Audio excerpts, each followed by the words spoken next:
par ta parole. Bénis ces moments et que ton nom soit glorifié, Jésus. Amen.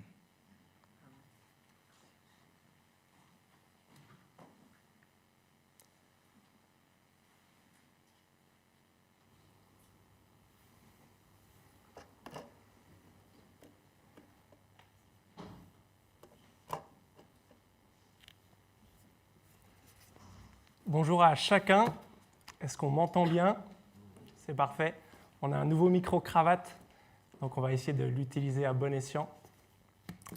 Merci pour ça.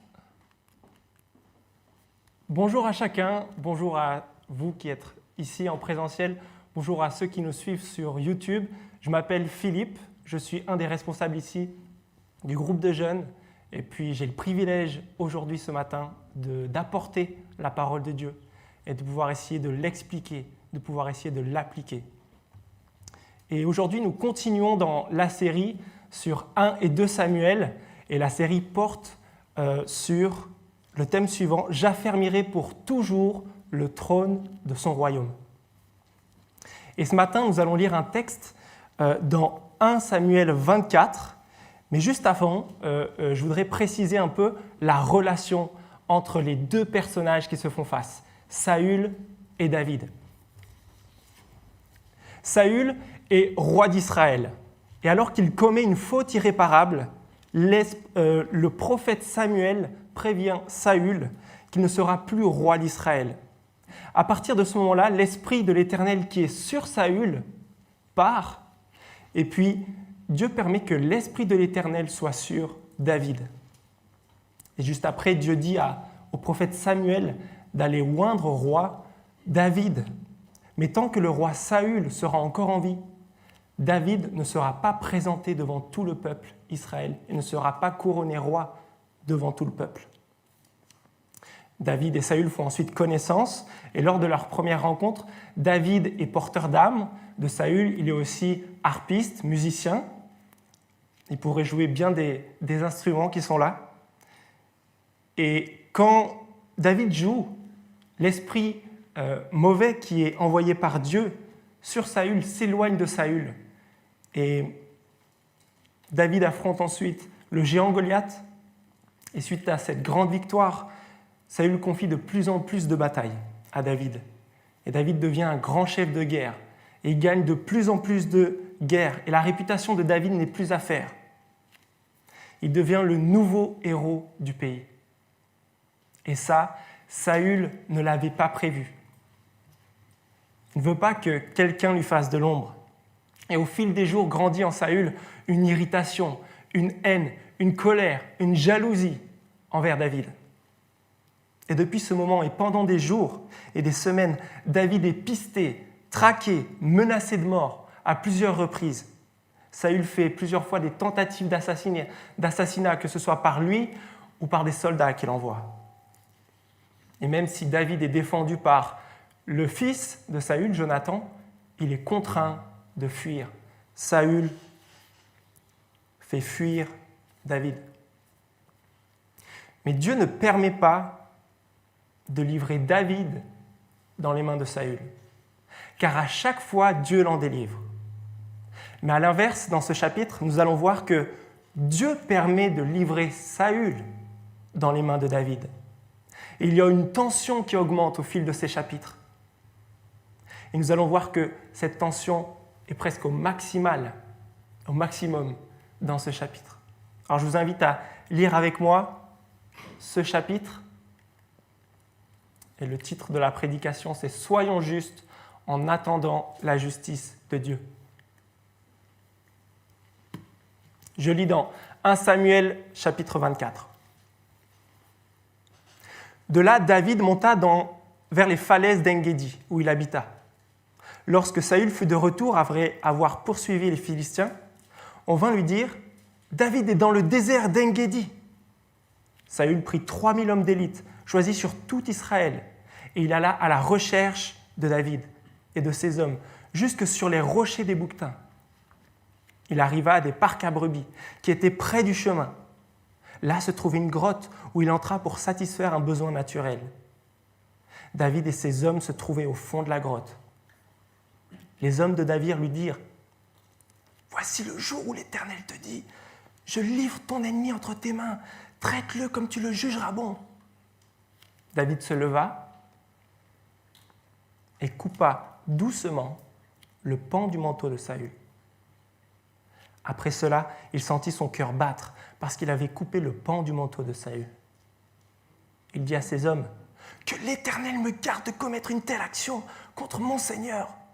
Celui que l'Éternel a désigné par onction, qu'il me garde de porter la main contre lui, car c'est celui que l'Éternel a désigné par onction. » Par ces paroles, David arrêta ses hommes et les empêcha de se jeter sur Saül. Puis Saül se leva pour sortir de la grotte et continua son chemin. Peu après, David se leva et sortit de la grotte. Il se mit alors à crier vers Saül « Au roi, mon Seigneur !» Saül regarda derrière lui et David s'inclina le visage contre terre et se prosterna.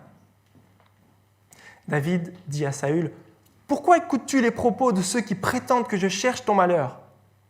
Tu vois maintenant de tes propres yeux que l'Éternel t'avait livré aujourd'hui entre mes mains dans la grotte. On me poussait à te tuer, mais je t'ai épargné et j'ai dit « Je ne porterai pas la main contre mon Seigneur, car il est celui que l'Éternel a désigné par onction. »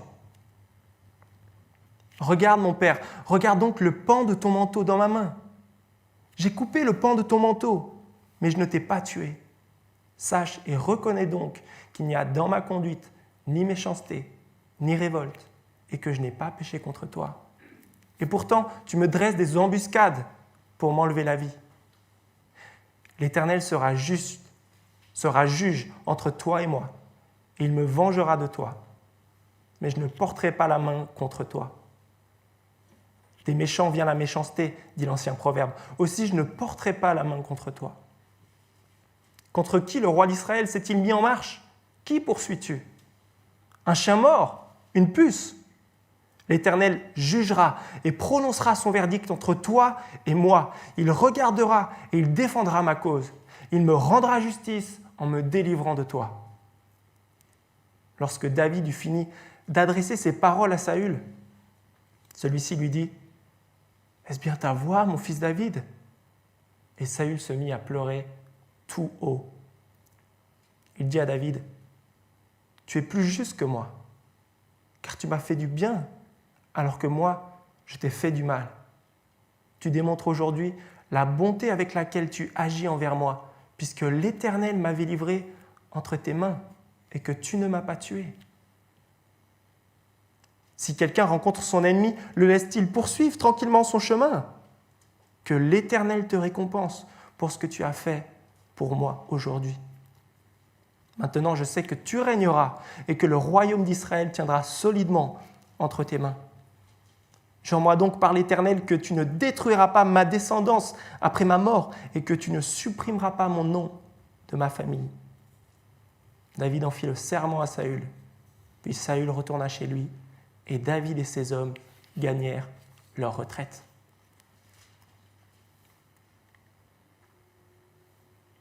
Est-ce que c'est possible d'avoir un verre d'eau, s'il vous plaît ? Merci beaucoup.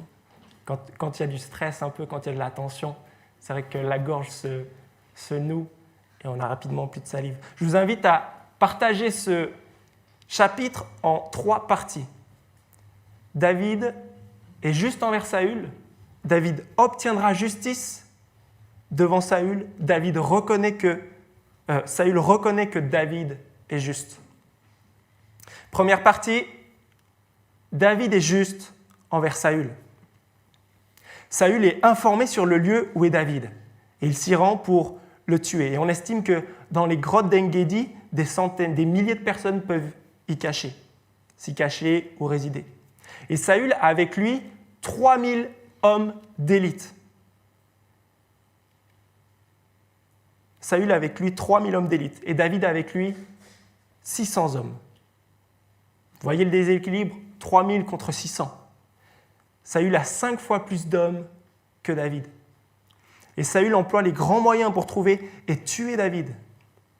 Et si David et Saül se retrouvaient nez à nez, on ne donnerait pas cher de David. Mais c'est Dieu qui est au contrôle de la situation, de tout ce qui se passe Et alors que c'est Saül qui semble en bonne posture, c'est bien Dieu qui va renverser l'opportunité en faveur de David. Merci.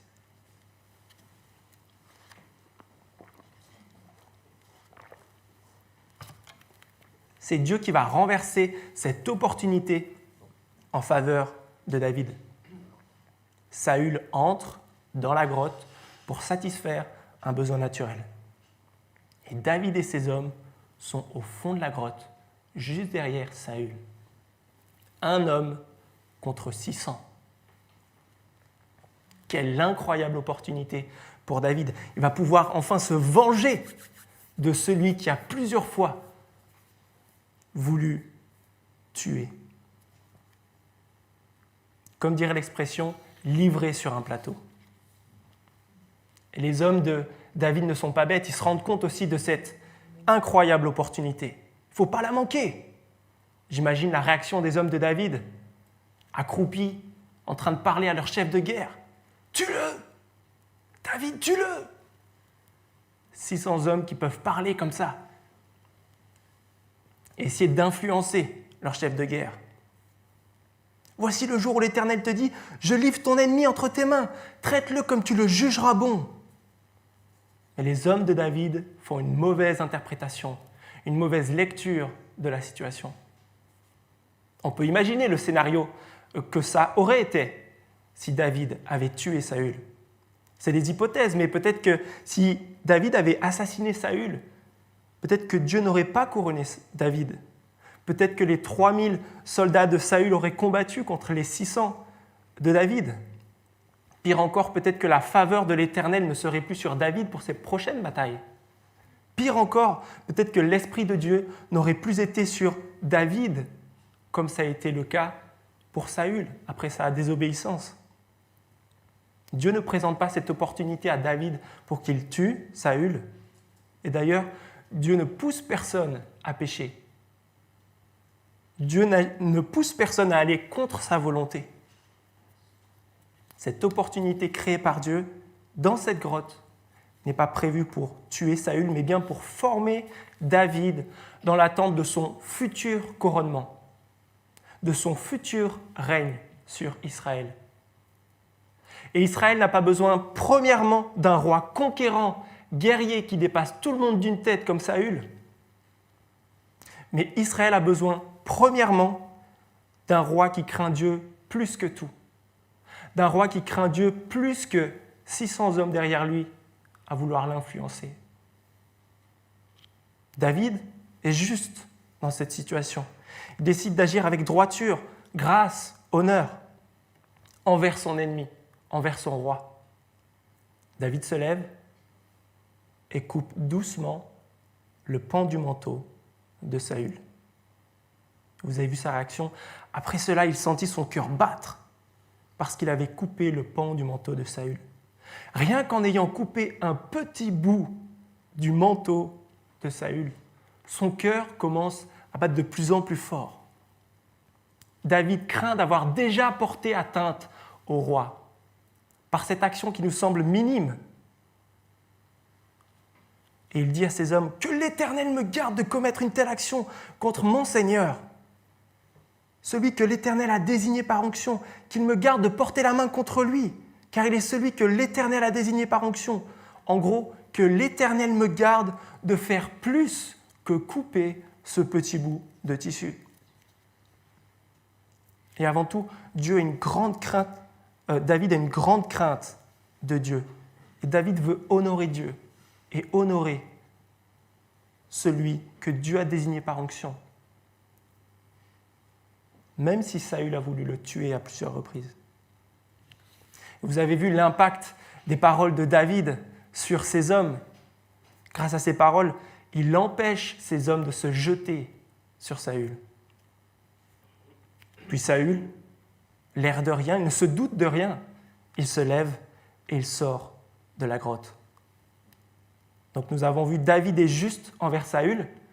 Maintenant, nous verrons David obtiendra justice devant Saül. Regardez comme David honore son ennemi, honore son roi dans sa salutation. « Au roi, mon Seigneur !» Et plus loin, il l'appelle « mon Père !» Et David s'incline le visage contre terre, se prosterne. Et David interroge ensuite Saül sur les fausses rumeurs qui circulent à son propos. Mais Saül sait très bien que ce sont des fausses rumeurs, que oui, peut-être qu'il peut entendre des rumeurs, mais que lui-même a fait part de ces rumeurs, là où il est passé, dans sa traque envers David. Pourquoi écoutes-tu les propos de ceux qui prétendent que je cherche ton malheur ? Et contrairement à Saül, David est honnête. Et il avait dit à ces hommes, il a dit à Saül, il dit à Saül, contrairement à Saül, David est honnête. Et il dit que ces hommes l'ont poussé à tuer Saül, mais qu'il l'a épargné parce qu'il est celui que l'Éternel a désigné par onction. David utilise le même argument envers Saül, ce même argument qu'il a utilisé pour ces hommes. Tu vois maintenant de tes propres yeux que l'Éternel t'avait livré aujourd'hui entre mes mains dans la grotte.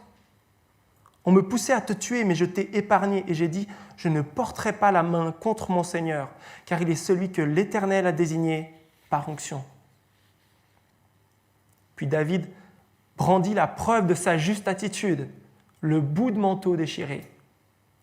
Par cette preuve, David demande à Saül de reconnaître qu'il n'y a dans sa conduite ni méchanceté, ni révolte, et qu'il n'a pas péché contre lui.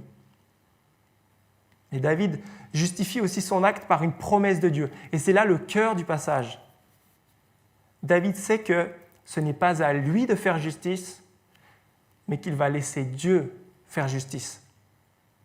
Et il le dit à 2 reprises, au verset 13 et au verset 16. Au verset 13, « L'Éternel sera juge entre toi et moi. Il me vengera de toi, mais je ne porterai pas la main contre toi. » Au verset 16, « L'Éternel jugera et prononcera son verdict entre toi et moi. Il regardera et il défendra ma cause. Il me rendra justice en me délivrant de toi. » David met sa foi, il met sa confiance dans la justice de Dieu. Et toute justice faite ici-bas sera une justice biaisée, sera une justice entachée de péché. Toute justice voulant être faite ici-bas sera finalement injustice. Moi, je suis un grand fan de foot et depuis des années, l'arbitrage au foot et dans plusieurs sports a révolutionné. C'est-à-dire que sur le plan humain, technique, matériel, technologique, il y a eu plusieurs avancées. L'arbitre a un spray au moment où il y a une faute pour que les joueurs qui constituent le mur ne puissent pas avancer. Donc il met un spray. Malgré ça, les joueurs avancent. L'arbitre est lui-même sur le terrain. Il y a 2 arbitres qui contrôlent au niveau des touches. Puis il y a encore un arbitre dans le terrain. Et malgré ça, les arbitres ne voient pas tout. Et puis il y a quelques temps, il y a un nouvel outil qui est arrivé. C'est la VAR. La VAR, c'est l'assistance vidéo. C'est l'arbitrage vidéo. En fait, ça permet à n'importe quel moment du match, à n'importe quelle action litigieuse, que l'arbitre principal puisse stopper le match et aller regarder toutes les différentes caméras qui ont filmé la scène, qui ont filmé l'action qui était litigieuse. Et puis l'arbitre va essayer de prendre une décision. Mais malgré ça, malgré cet outil poussé de justice, l'arbitrage n'est pas juste. Il y a tellement d'injustice. Et c'est la même chose dans notre vie. C'est la même chose pour moi-même. Je ne prends pas les bonnes décisions. Mais Dieu, lui, voit tout. Avec ses milliards de caméras, il voit tout ce qui se passe. Il est même dit que Dieu amènera toute œuvre en jugement. Et ce jugement portera sur ce qui est caché, que ce soit bon ou mauvais. Et en reprenant les mots de David, Dieu regarde, défend notre cause. rend justice et délivre. David remet sa justice entre les mains de Dieu. Il remet sa cause à la justice de Dieu. Et si nous savons que c'est Dieu qui va faire justice, nous les justes, nous devons agir avec droiture. David utilise un ancien proverbe. Il dit « Ce sont les méchants qui agissent avec méchanceté ». Donc à l'inverse, nous les justes, nous les justifiés, nous les rendus justes par Jésus, nous devons agir avec droiture. Et enfin, David utilise une illustration pour montrer l'immense contraste qui est entre lui-même et Saül. Vous avez vu l'image, hein ? Le roi d'Israël contre un chien mort, une puce. Un puissant qui a une armée incroyable contre un plus faible, qui a une plus petite armée.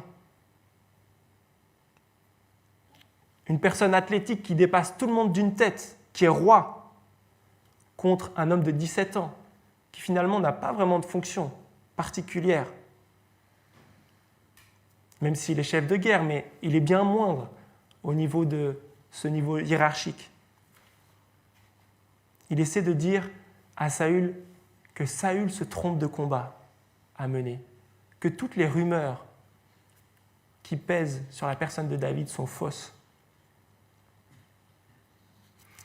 Maintenant, on peut passer à la partie 3. Saül reconnaît que David est juste. Saül reconnaît David et Saül pleure tout haut, à chaudes larmes. Et par cette émotion, on voit qu'il se repent. Il sait qu'il a mal agi, pas juste là, mais toutes les fois auparavant, où il avait prémédité et mis en action sa mort. Saül reconnaît que David a été juste dans toute sa conduite. Pas juste dans la grotte, mais aussi chaque fois auparavant, envers lui. Au mal, David, ici, a répondu par le bien. Et au verset 18, Saül reconnaît « Tu es plus juste que moi, car tu m'as fait du bien, alors que moi je t'ai fait du mal. » Saül reconnaît la bonté de David envers lui, et que l'Éternel est du côté de David. Tu démontres aujourd'hui la bonté avec laquelle tu agis envers moi, puisque l'Éternel m'avait livré entre tes mains, et que tu ne m'as pas tué. Saül reconnaît, comme j'aurais pu le faire, que c'est bien illogique de répondre au mal par le bien. Vous êtes d'accord ? Si quelqu'un rencontre son ennemi, le laisse-t-il poursuivre tranquillement son chemin ? Que l'Éternel te récompense pour ce que tu as fait pour moi aujourd'hui. Répondre par le mal au mal, c'est normal. Répondre au mal par le mal, c'est normal. C'est notre nature pécheresse qui nous y pousse. Et quand nous avons soif de vengeance, demandons à Dieu son aide pour que nous agissions bien, avec bonté, envers notre ennemi. Et Saül reconnaît que c'est là ce type de roi que l'Éternel recherche. Maintenant, je sais que tu régneras et que le royaume d'Israël tiendra solidement entre tes mains. Et Saül fait alors une demande spéciale à David. Jure-moi donc par l'Éternel que tu ne détruiras pas ma descendance après ma mort et que tu ne supprimeras pas mon nom de ma famille. Et David va faire plus qu'honorer cette demande. Il va faire bien plus. David, alors que au début de 2 Samuel, Saül et Jonathan vont mourir au combat et vont laisser toute une famille derrière eux, David va aller demander « Reste-t-il encore quelqu'un de la famille de Saül pour que je lui fasse du bien à cause de Jonathan ?» Et Jonathan a un fils qui s'appelle Méphibosheth, c'est le petit-fils de Saül. Et Méphibosheth mangera tous les jours à la table du roi David. combien David a fait plus qu'honorer cette demande. Non pas seulement d'épargner sa famille, mais aussi de prendre soin de la famille, de la descendance de Saül. David en fait le serment et Saül retourne ensuite chez lui et David et ses hommes gagnèrent leur retraite. Mais Saül a-t-il vraiment appris la leçon ? On est au chapitre 24 actuellement. Et 2 chapitres plus tard, au chapitre 26, on a quasi le même schéma narratif. On vient dire à Saül « Où est David ?» Donc Saül part à sa recherche, mais encore une fois, l'opportunité pour Saül de tuer David est retournée en faveur de David. Et pendant une nuit, Dieu plonge toute l'armée de Saül dans un profond sommeil. Et encore une fois, on propose à David, c'est celui qui l'accompagne, de tuer Saül. Mais David répond « Ne le supprime pas ! En effet, qui pourrait impunément porter la main contre celui que l'Éternel a désigné par onction ?» Et cette fois, au lieu de prendre un bout de manteau, il va prendre la lance de Saül et la cruche de Saül. David, encore, agit de manière juste. Et Saül reconnaît encore son péché. J'ai 2 applications pour nous ce matin. Jusque-là, peut-être que vous vous dites, bon, magnifique histoire, mais moi, je n'ai pas d'ennemi, ou je ne suis pas un ennemi pour quelqu'un d'autre. Je n'ai pas de roi qui me poursuit et qui veut atteindre à ma mort. Laissez-moi vous dire ce que dit Jésus par rapport à l'ennemi. Qu'est-ce qu'un ennemi pour Jésus ? Jésus dit à ses disciples, en Luc 6, « Aimez vos ennemis » et voici ce que c'est un ennemi. « Faites du bien à ceux qui vous détestent. Bénissez ceux qui vous maudissent. Priez pour ceux qui vous maltraitent. » Donc voici ce que c'est un ennemi d'après Jésus. Quelqu'un qui vous déteste, vous maudit, vous maltraite. Et dans son livre, et pourtant Jésus l'a dit, Steve Timmis explique ce verset et détaille ce verset. Et voici sa résumé. Comment, d'après Jésus, agir envers notre ennemi ? Est-ce que c'est détester ou ne pas détester notre ennemi ? Aucun des deux. C'est lui faire du bien. Est-ce que c'est maudire ou ne pas maudire son ennemi ? Aucun des deux. Il faut le bénir. Est-ce que c'est maltraiter ou ne pas maltraiter notre ennemi en retour ? Aucun des deux. Il faut prier pour lui. Agir envers notre ennemi, c'est faire preuve d'amour, pas de vengeance ou encore d'indifférence. C'est plus subtil l'indifférence, mais combien je suis disposé à faire preuve d'indifférence envers mon ennemi. La Bible dit que dans la mesure où cela dépend de nous, soyons en paix envers tous les hommes, avec tous les hommes. Parce que Christ nous a tout donné, nous aussi, donnons tout. Pardonnons, parce que nous avons été totalement pardonnés, même si ce n'est pas facile. Et je ne dis pas qu'il faut totalement renouer contact avec tous nos ennemis, il faut agir avec sagesse. David a fui devant Saül, il n'est pas resté à ses pieds. La Bible nous dit qu'il ne faut pas s'asseoir sur le banc des moqueurs. Il faut faire preuve de sagesse et pas se mettre dans des situations volontairement périlleuses. Peut-être que c'est une personne que vous n'avez vue qu'une fois dans votre vie qui est votre ennemi. Peut-être que c'est une personne que vous côtoyez tous les jours. Peut-être que vous gardez de la rancune, de l'amertume envers cette personne.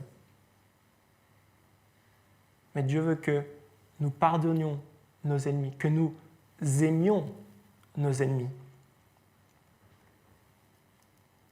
Donc voici notre application. Faisons du bien à notre ennemi. Bénissons notre ennemi. Prions pour notre ennemi. tout en gardant en tête que c'est Dieu qui fera justice. Et même avec mon amour, je ne vais pas pouvoir faire justice parce que je suis trop faillible. Mon péché est constamment devant moi. Mais Dieu fait justice de toute manière et fera justice de toute manière. Deuxième application, prenons un peu de recul sur la vision d'ensemble de ces chapitres. Donc à la fin de ce chapitre 24, Saül semble changer. Il semble réaliser sa folie. Il semble se repentir. Mais 2 chapitres plus loin, au chapitre 26, comme on l'a vu, rebelote. Il semble réaliser encore une fois son péché et se repentit. Maintenant, David. Au chapitre 24, on a vu combien il a été juste envers Saül. Au chapitre 26, même scénario, on voit combien il a été juste envers Saül. Mais entre ces 2 chapitres, au chapitre 25, David est loin d'avoir une attitude irréprochable. Il a en face de lui son ennemi, celui qu'il considère comme un ennemi, Nabal. Et Nabal a une femme qui s'appelle Abigail, et puis David se rend vers les hommes de Nabal, et vers Nabal, il a envie de le tuer. Il a envie de faire vengeance, il a envie de faire sa propre justice. Ce même David qui était au chapitre 24 et 26 a envie de se venger contre son ennemi, de faire sa propre justice. Et Abigail, la femme de Nabal, l'en empêche. Alors finalement, David n'est pas meilleur que Saül. David est pécheur. Saül est pécheur. Les 2 hommes ont besoin d'être sauvés et ont besoin de Jésus pour être sauvés. Jésus, c'est le seul juste qui meurt pour les injustes. Jésus même meurt pour celui qui retombe trop souvent dans le péché. En mettant notre confiance en Jésus, c'est lui le seul qui peut nous pardonner. Et même lorsque nous ressemblons à Saül, même lorsque nous ressemblons à David dans notre irrégularité à faire le bien, Dieu peut nous pardonner. Et à ces 2 attitudes de Saül et David, la réponse, c'est la croix. Dans ces dernières heures, Jésus est le seul à faire face à la croix. Et il a pardonné Pierre, un de ses plus proches disciples, alors que Pierre dit qu'il ne connaissait pas Jésus. Il a pardonné ses bourreaux sur la croix. Il a pardonné, il a dit « Père, pardonne-leur, car ils ne savent pas ce qu'ils font. » Jésus a décidé d'aimer ses ennemis et de donner pour eux sa vie sur la croix pour réconcilier chaque ennemi que nous étions et de les transformer en enfants de Dieu. Pour tous les péchés commis, pour toutes les fois où on a détesté, maudit, maltraité, pour tous ces péchés qui nous séparaient de Dieu et nous assuraient une mort éternelle loin de notre Créateur. Ésaïe 53 raconte toutes les souffrances que le Sauveur et Seigneur Jésus a vécues. Ce sont nos souffrances qu'il a portées. C'est de nos douleurs qu'il s'est chargé. Et nous l'avons considéré comme puni, frappé de Dieu, humilié. Il était blessé pour nos péchés, brisé pour nos iniquités. Le châtiment qui nous donne la paix est tombé sur lui. Et c'est par ses meurtrissures que nous sommes guéris. Nous étions tous errants comme des brebis. Chacun suivait sa propre voie. Et l'Éternel a fait retomber sur lui l'iniquité de nous tous. Il a été maltraité, opprimé. Il n'a point ouvert la bouche. Semblable à un agneau qu'on mène à la boucherie et une brebis muette devant ceux qui l'attendent. Il n'a point ouvert la bouche. Tout à l'heure, j'ai dit que rendre le mal pour le mal, c'est normal. Et c'est ce que Jésus aurait pu faire. Il aurait pu faire ça, rendre le mal pour le mal. Mais pourtant, il ne l'a pas fait. Si Jésus avait rendu le mal pour le mal, il aurait péché, donc il ne serait pas de nature divine. Si Jésus avait rendu le mal pour le mal, il n'aurait pas fait la volonté de son Père. Si Jésus avait rendu le mal pour le mal comme Saül, comme David, comme moi, il n'aurait pas pu me justifier, me rendre justice, parce que seul un juste peut payer pour des injustes. Jésus a gardé la volonté de son Père. Il a répondu au mal par le bien. Il est l'exemple parfait de celui qui répond au mal par le bien. Il s'est donné pour nous, les injustes. Je finis avec ce verset de Romains 5, 10, qui dit « En effet, si nous avons été réconciliés avec Dieu grâce à la mort de son Fils, lorsque nous étions ses ennemis, nous étions tous ses ennemis, nous serons à bien plus forte raison sauvés par sa vie, maintenant que nous sommes réconciliés. D'ennemis de Dieu, nous passons à enfants de Dieu. Que Dieu bénisse sa parole.